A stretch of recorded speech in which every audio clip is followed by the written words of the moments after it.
This is Writing to Lecture with Minani Hidayati from College of Languages in New Zealand, and today we're going to discuss about quoting, paraphrasing, and summarizing.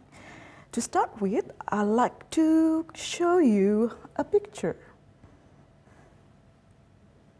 Okay, can you see? What is the picture, is it? What picture is it? Right, did you do the same thing? That's the question. You see on the picture that there is a boy who seems protested to his teacher about the fail mark that he got. He thinks that he has done the right things by copying everything from the net. So while actually this is called a paraphrasing. Plagiarism. So what is plagiarism? Let me see.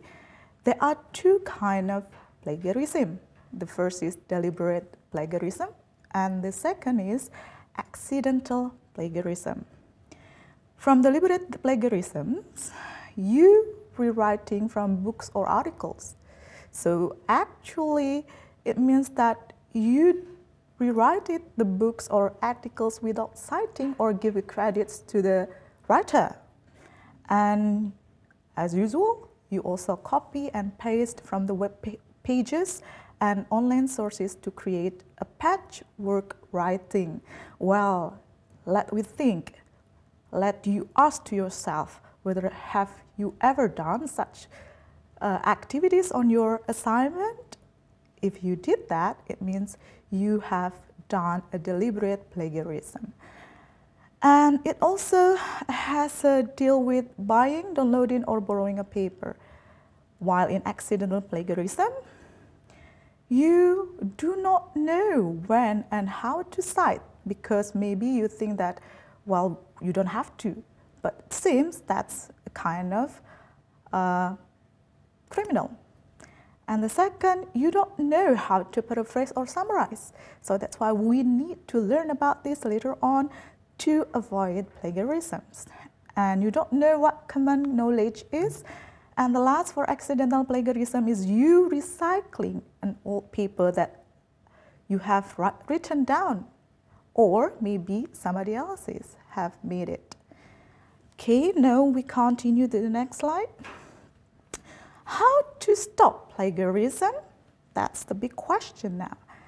So that's why we need to learn how to do quoting, paraphrasing, and summarizing. So what is the difference between those three things? The first is quotation. Quotation must be exactly like the original that you have read, and then you read it. You must give credit to the original author. So you have to mention it without eliminating any words. While paraphrasing here is putting a section from the original material into your own words. So there are some passages that you need to paraphrase or you need to say it by your own words. Here, you also cite the original material, and it is a must. It can be shorter or longer than the original passage. So when you paraphrase, it could be shorter than the original clauses or longer. It's up to you whether you want to explain it in a short, effectively, or long. And it takes an overview of the whole topic. While the last summarizing involves putting the main idea into your own words. So you only take the main idea, not the whole story. Summarize are much shorter than the original and take an overview of the material. Of course, because this is only putting down or taking up the point, so it must be shorter than the original. Next, let's see when should you quote. The first, the style of the original is impressive. When you see some words that is very eye and sound catching, you usually remember that all the time. So that's why it is very impressive on your side. You want to write it down again, and don't forget to put the original source. So that's why you should quote it. And the second, you should quote when the author has credibility that will impress your reader. So it has something to do with what you have written or what you are writing at that time. It must has a connection toward it. And the third, you are going to analyze the wording of the original to make one of your points. That's what you should do before you quote. Next, this is the example of quoting. You see they are from experts like Aristotle, Coco Chanel, and Eleanor Roosevelt.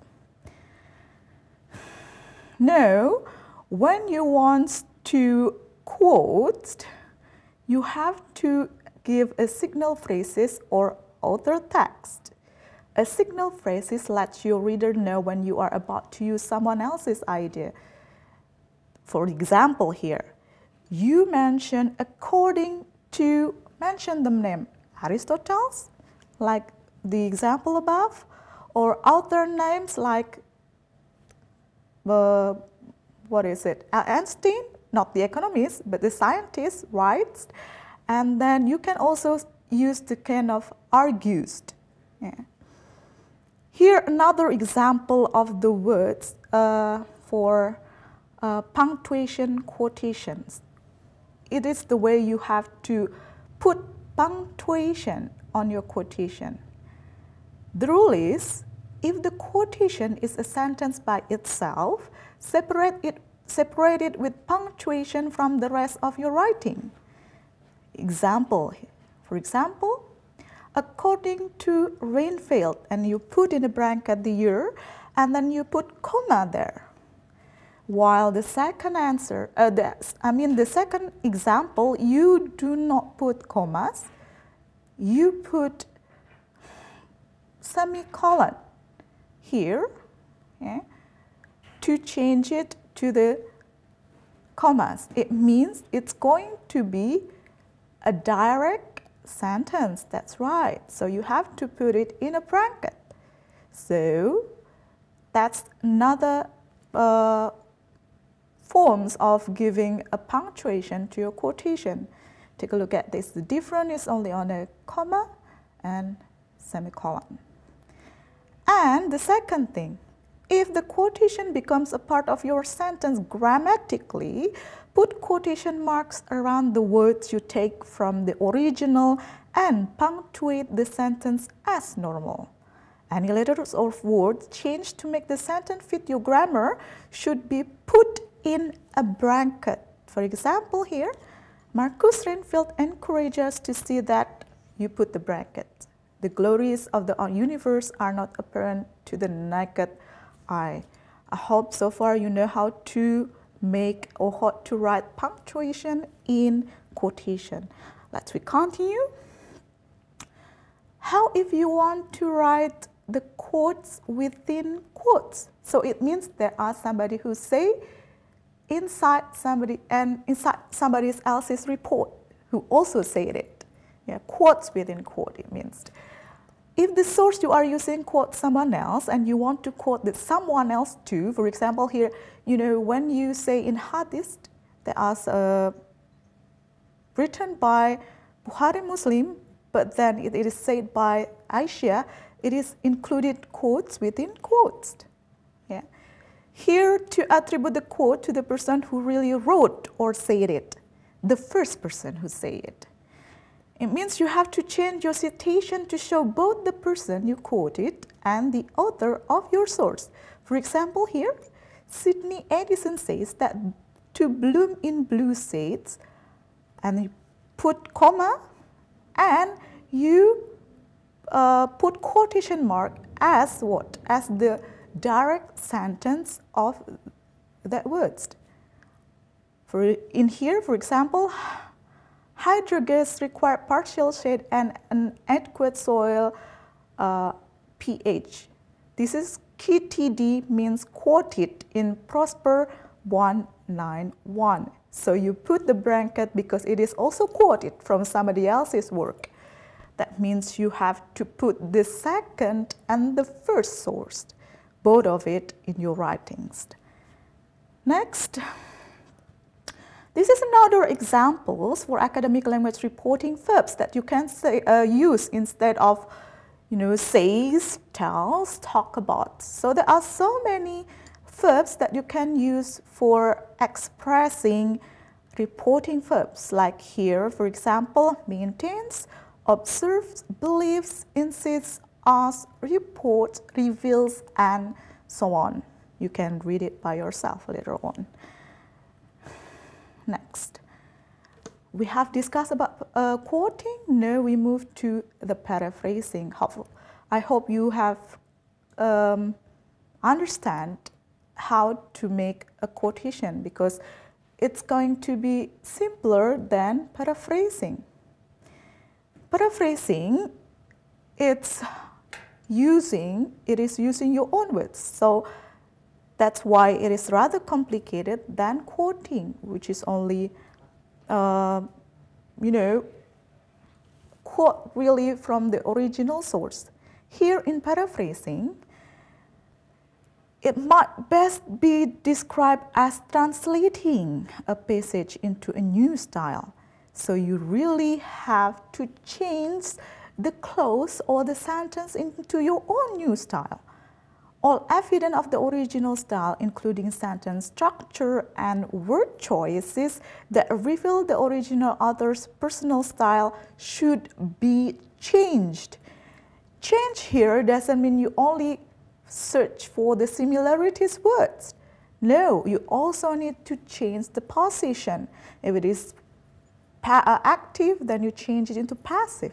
If it is passive, you may change it into active.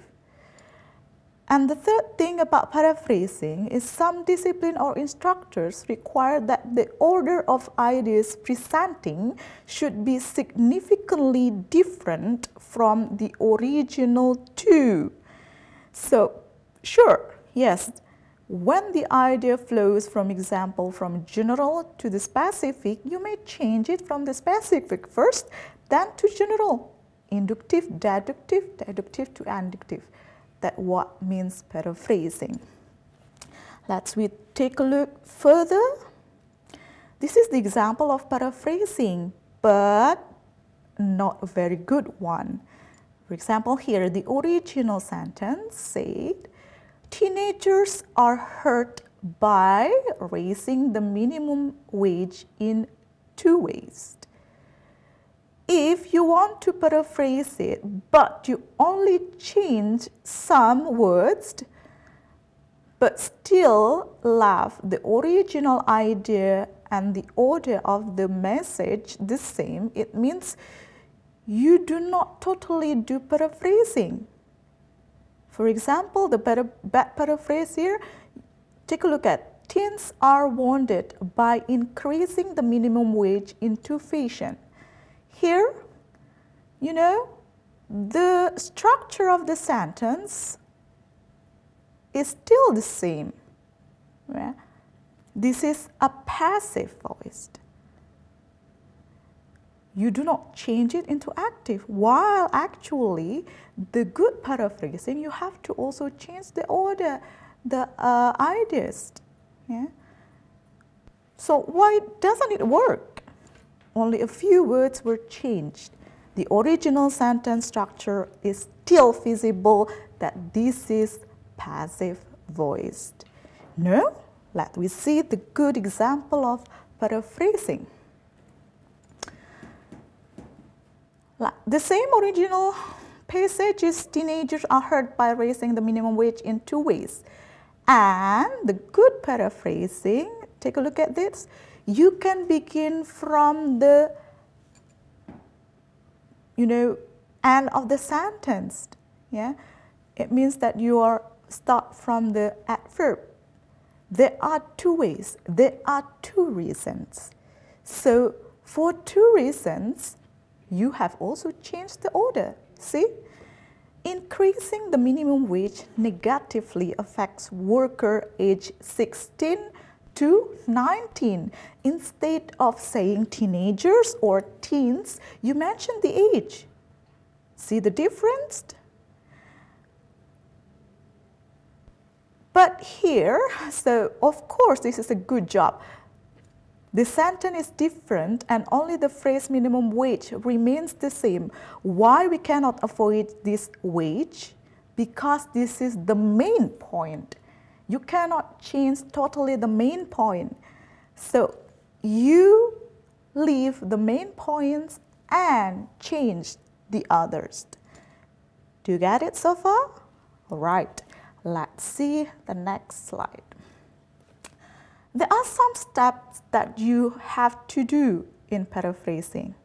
First, select a passage to paraphrase. From a lot of experts says you have to choose which one that is connected with your research or with your articles. And then after that, read the passage until you feel like you understand it completely. Because, you know, English is our second language. So you have to really adapt and assimilate it with our understanding until you really get the message. The third thing that you can do for paraphrasing is set aside the book after you read it and understand it. Try to put the passage into your own organization and words. So you make kind of a chart by yourself or outline by yourself. It might help to imagine an audience of young child or elderly relative because they will require a different vocabulary from most sources. Yes, because you know, adults sometimes needs a not full words, but you can sometimes have imagination that, oh, I have the idea, I have a chart of idea, I have a description or a picture of ideas that can make me understand better the sentence. The fourth step for paraphrasing here, you may include words for which there is no good synonym. So yes, instead of choosing the same or a similar synonym, it is better for you to choose a good diction which is quite different but has the same meaning with the original source. And next step is check your paraphrase against the original. Check again. Is the idea remain the same? You only change the structure, but the idea must stay the same. So that's why it should be accurate and not in the original passage, but this is in your own words. Okay. The third thing that we are going to discuss now is summary. Here, different with the previous two things about quoting and paraphrasing, the difference in summary is this is a very wide range.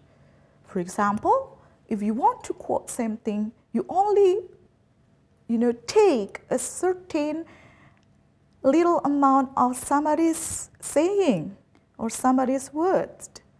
While in paraphrasing, you only change it with your own words. So in instance, here if you bring to the daily life, if you want to quote, for example, from the, let's say, Twilight Saga, I do believe that you love that novel and movies a lot. When you want to quote and paraphrase, you cannot just take the whole book. You only take the part of the book. But when you want to summarize it, you can take the whole book, one book or the whole 4 books.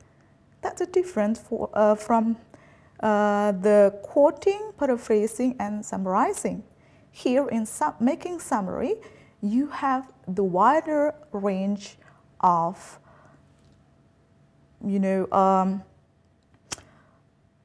what the range of the material.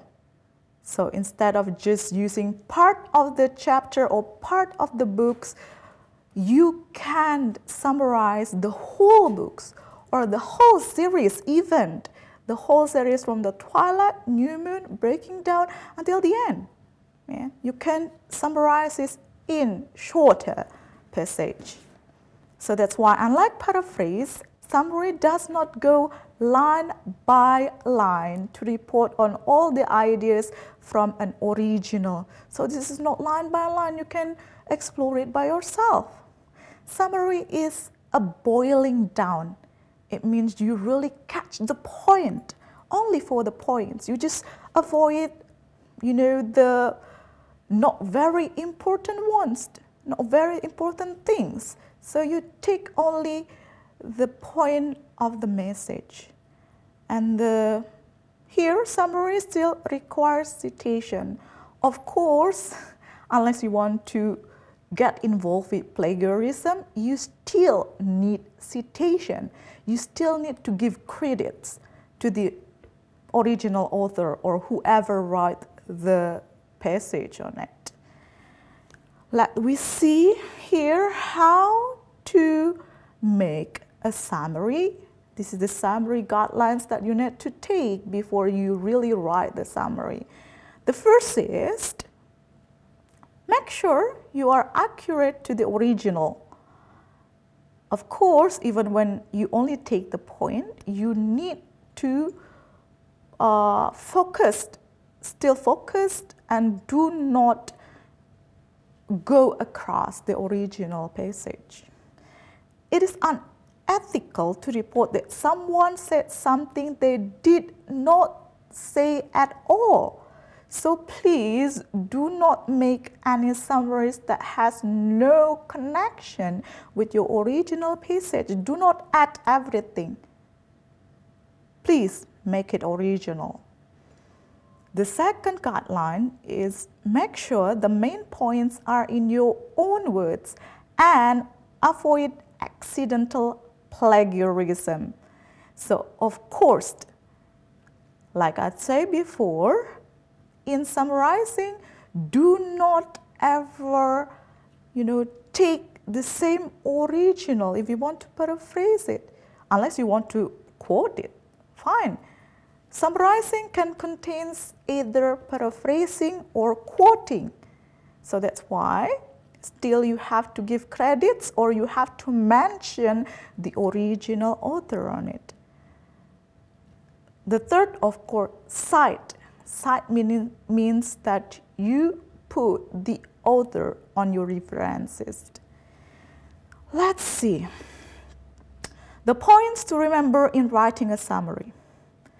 First, do not write an overly detailed summary because you do not want to make long, boring summary.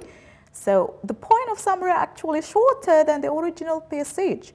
So you have to make it effective.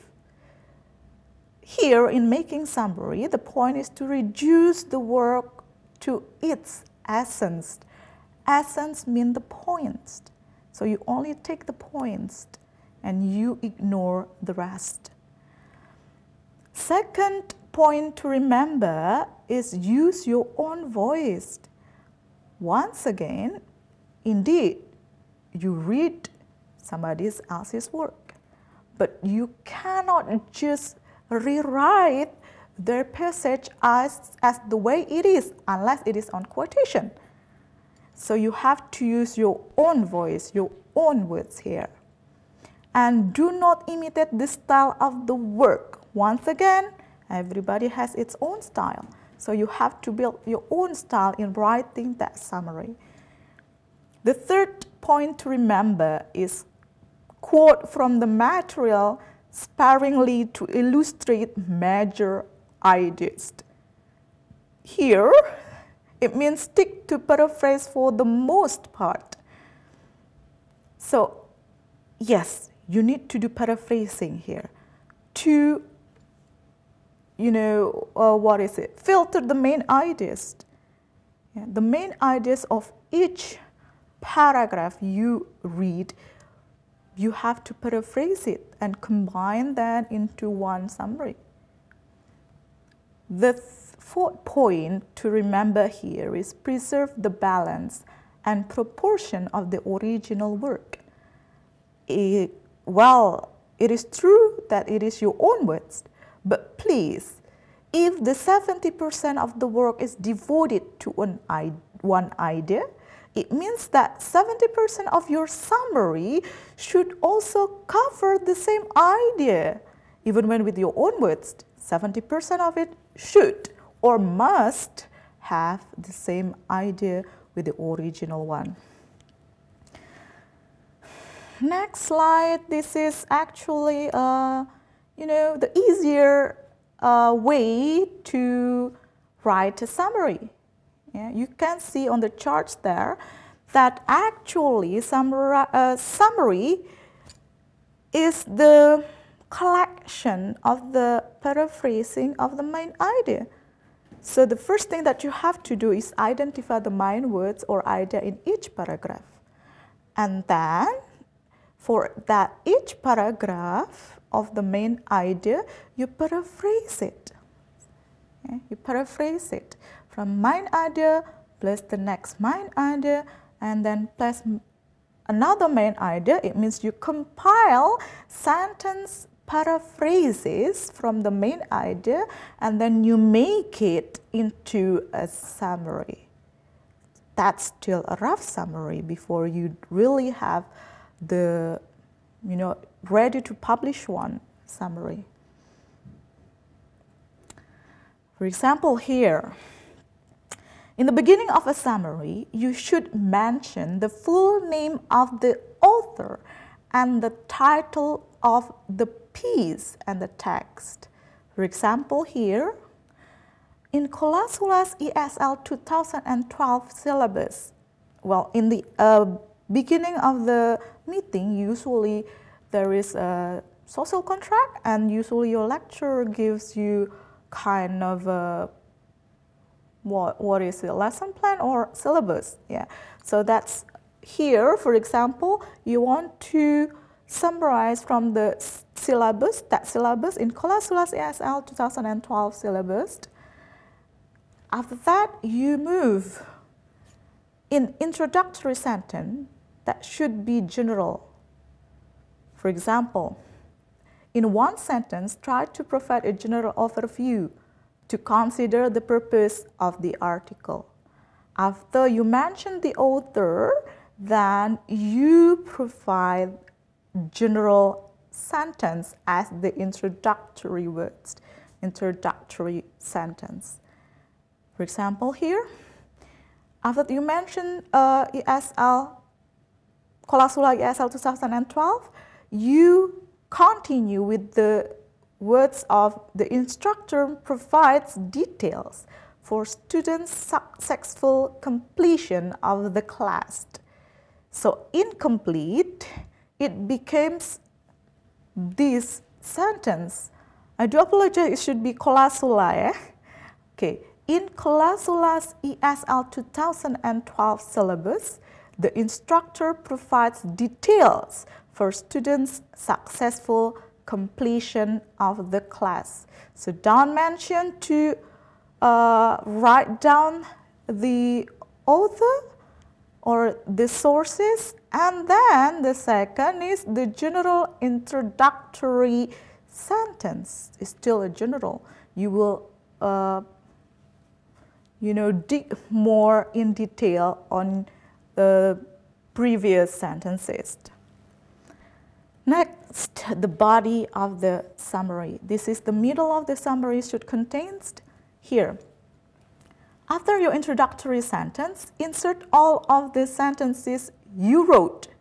So, right, you have a general introductory sentence, and after that, you paraphrase each of the main idea of the paragraphs, and you start to insert all of the sentences you wrote.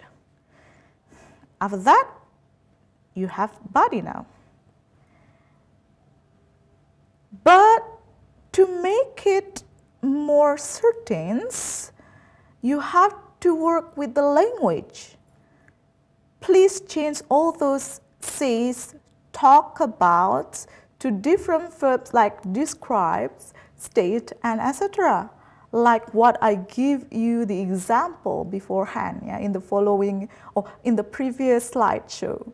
So there are a lot of reporting verbs rather than only say, talk about, uttered.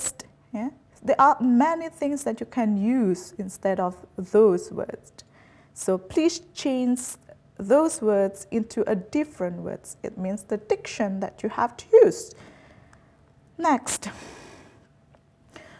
when you have to write down all of those things, don't forget, I always repeat this all the time during writing lecture, the importance of transitions signal. So please, using transitions in the body, like for example, first the author says, and then the author begins by stating that user should, and then you continue it, he then points out that. After that, in the second part of the article, what did he say? You stated. And then for the closing, you have to give a signal to your reader. For example, in the final section of the article, the author suggests. So this is the signal that your summary will be end soon. So this is the using of transitional signal, which is so important that you cannot just avoid easily, because when you just avoid, your writing will be, so rough. You can jump here and then, and the reader read it, unsmoothly. Yeah, they will feel bored or they will feel distracted when you do not use this kind of transition signals. Right, different with summarizing,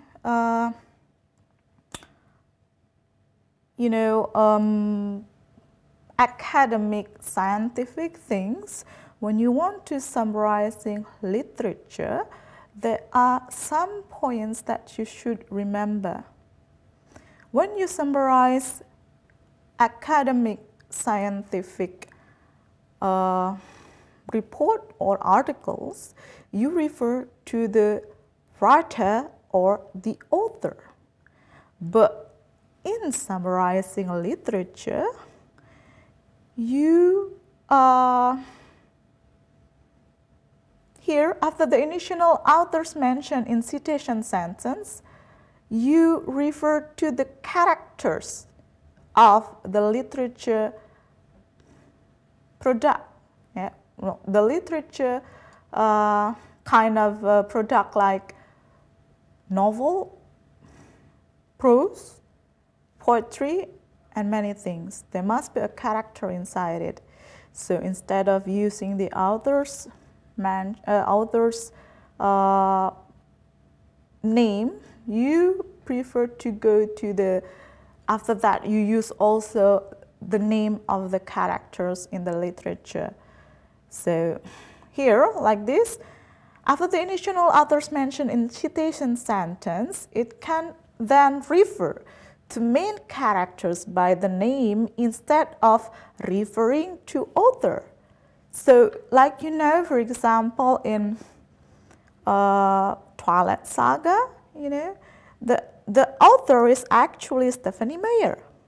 But when you want to summarize literature, you refer to the characters like Edward Cullen, Elizabeth Swann, Jacob, and many main characters inside it, rather than the original or the author of the book or novel.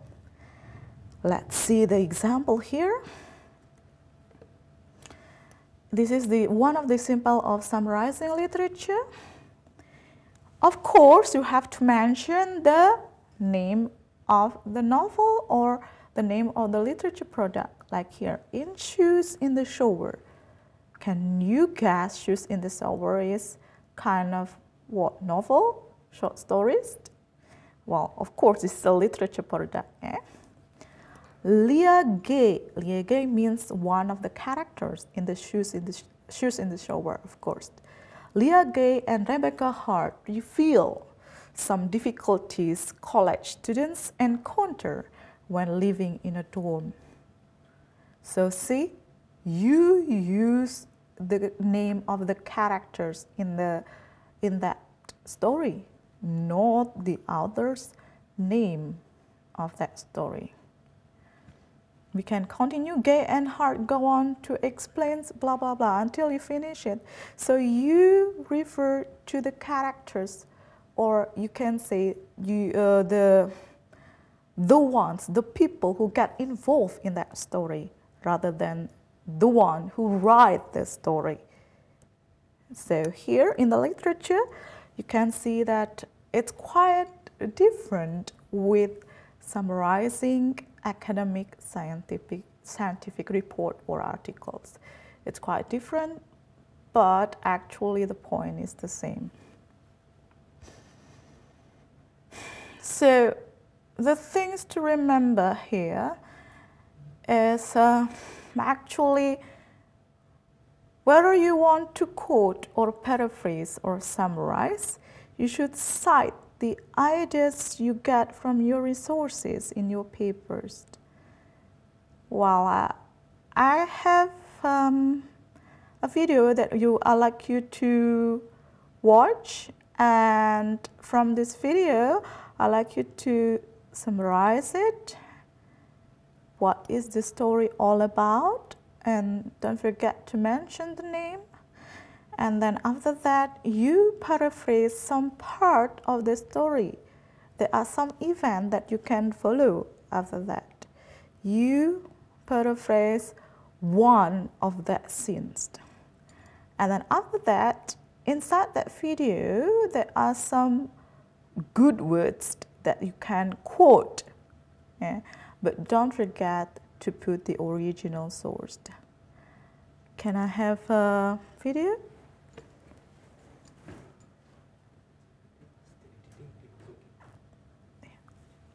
Okay, I think you can see that video, and then, yeah? Right. Please do not only watch, but also learn from that video inside.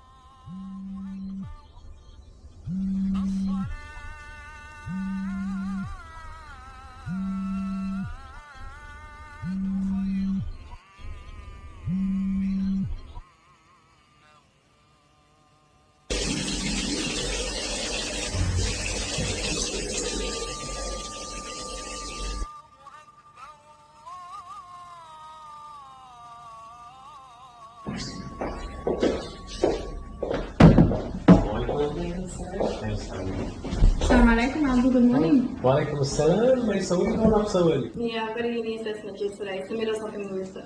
Not a last minute assessment, is it? Yeah. Last minute. I don't want to sound like that. You really got to put on ahead of cases in the future, inshallah. I'm working on it. Inshallah. You know, speaking of that, you gave me the hijab talk the other day. I don't know, he says I'm old enough to put it on, but then again, I don't want to put it on for the right reasons. Those are strong Catholic, that's in your interest.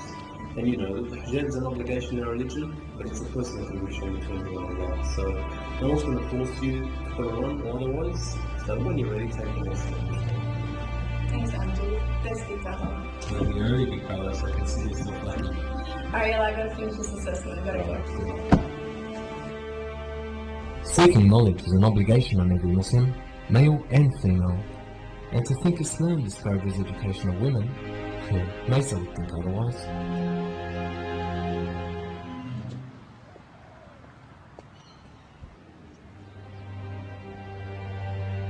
Honour your neighbours, love them and treat them kindly. Morning, Ron. Here's your paper, chap. There you go, Abdul. Have a good day, mate. You Thank you too, very mate. much. You Have a take good care. day. Thank you. See you, mate.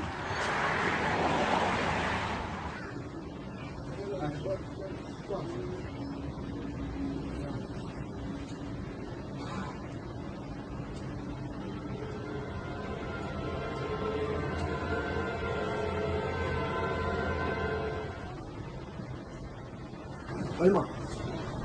Omar. Abdul, how you been, man? What's that? Man, it's been a while. What have you been up to? How you been? Nothing much, man.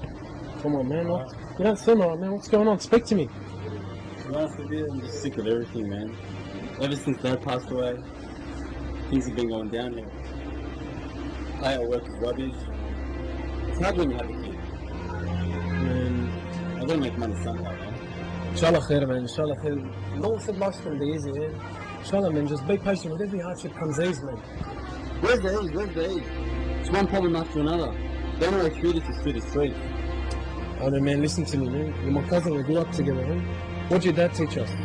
Your dad taught us patience. What did he used to say? I know, man. I know. Say it. Just say it. What did your dad used to say?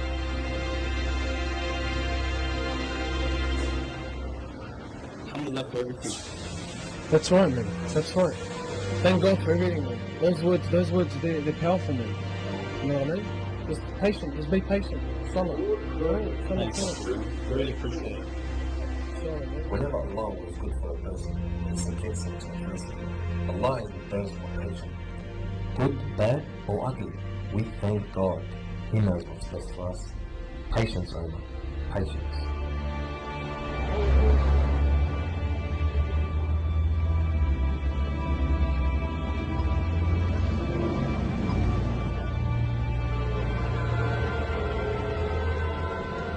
Alhamdulillah, a smile is charity. So many people, so many differences. But in the sight of God, everyone is equal. The only distinction is through piety, regardless of class, colour, race, and status. All people are brothers in humanity. That's important.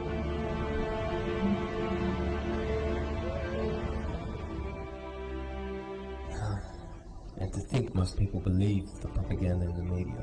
How can they blame an entire religion by the actions of some of its followers? It's clear in the Quran that if you kill one person unjustly, it is as though you've killed the whole of humanity. Ignorance. If only they knew. Morning, Kev. Hey, well, Uncle. Good, mate. How's your weekend? Very, very well, yours? Yeah, not too bad. What are you doing here so early? Oh, I do start my day with the dawn prayer, and as part of my religion, our boss has a certain right over us, so I do like to be here on time. Fair enough, but honestly, I don't know how you find it to do that every day. To please God and to endeavour for paradise.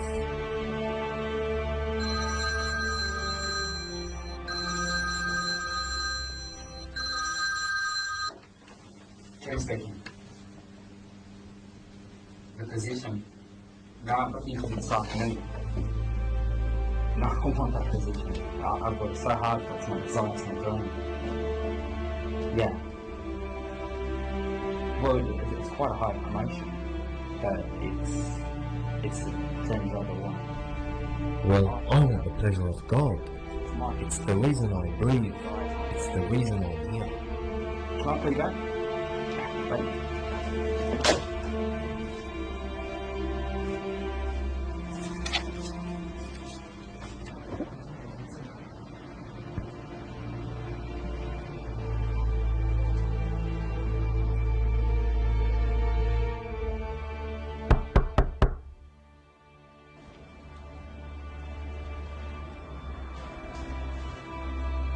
Oh, thank you so much, Abdul. How was your work? What else?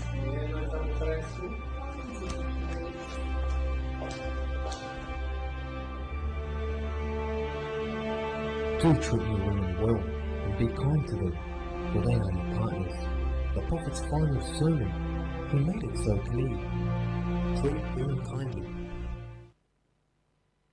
In the name of Allah, the most gracious, the most merciful, all praise is due to Allah, and may the peace and blessings be upon the last and final Prophet, Muhammad. May Allah forgive him, have mercy, guide him, and with good health provide for him. May Allah make me in obedience for him, a loving husband, a supportive brother, a responsible father, a faithful cousin, a generous neighbor, an excellent employee, and a productive member of society. Make all of my statements and actions both hidden and apparent, be for your sake, and your sake only. Oh Allah, guide me to paradise, guide me to paradise, guide me to paradise.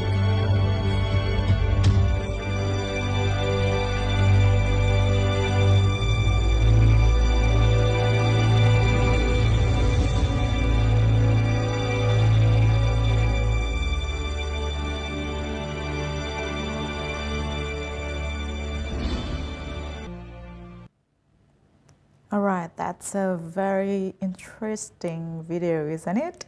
Well, you can see by yourself that in that video there are some parts that you can see in a man's life, in daily life, from the beginning of the day when he woke up from the sleep, and then doing the morning prayers or subuh prayer, and then started to prepare to go to the office, and then talk to his sisters, and then go outside, say to the neighborhood, and then meet the cousins in the way when he wants to go to office, and then in the office with the colleague, and return back and see his wife.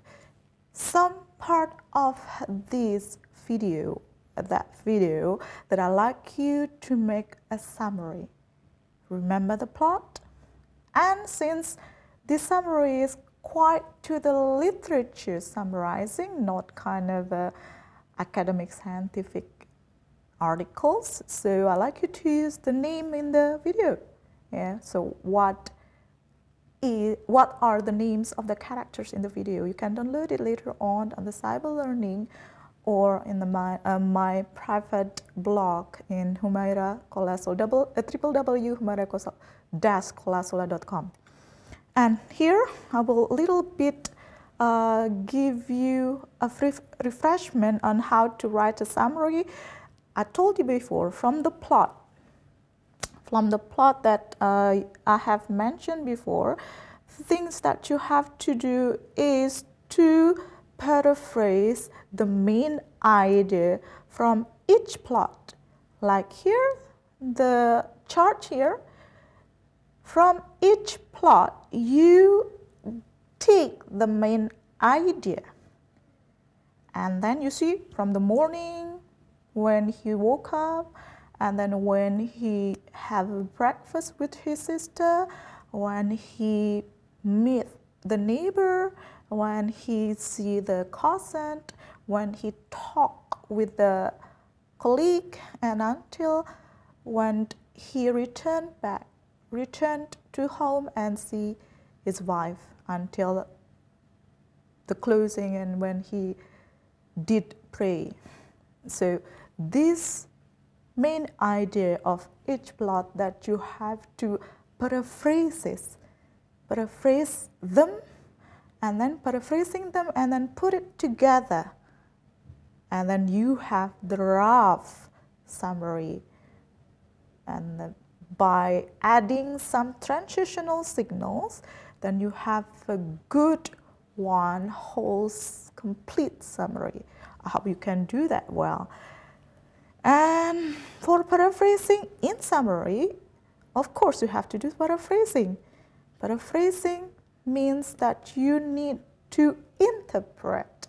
You need to interpret with your own words each scene that you have seen on the video. You don't have to follow the plot all the time.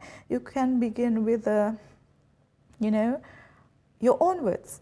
Doesn't have to be the same like what the plot I mean. Actually, the idea must be the same, 70%. But the words that you have to use is completely different, or must completely different. Yeah, must be completely different. That's for paraphrasing. And when you see the video also, there are some, if you notice that, there are some hadith that is quote there. Yeah? Some hadith that I'd like you to search the original source of that hadith, whether it is from Bukhari Muslim or whatever, or another hadith. Yeah? And then I'd like you to quote that hadith and put it inside the summary. Do you understand so far? All right. So that's the exercise that you have to follow, or you have to complete before the final test. And I think that's all for our meeting in the part of summarizing, paraphrasing, and quoting. If you have a question, you may email me later on. Okay, thank you very much, and wassalamualaikum warahmatullahi wabarakatuh.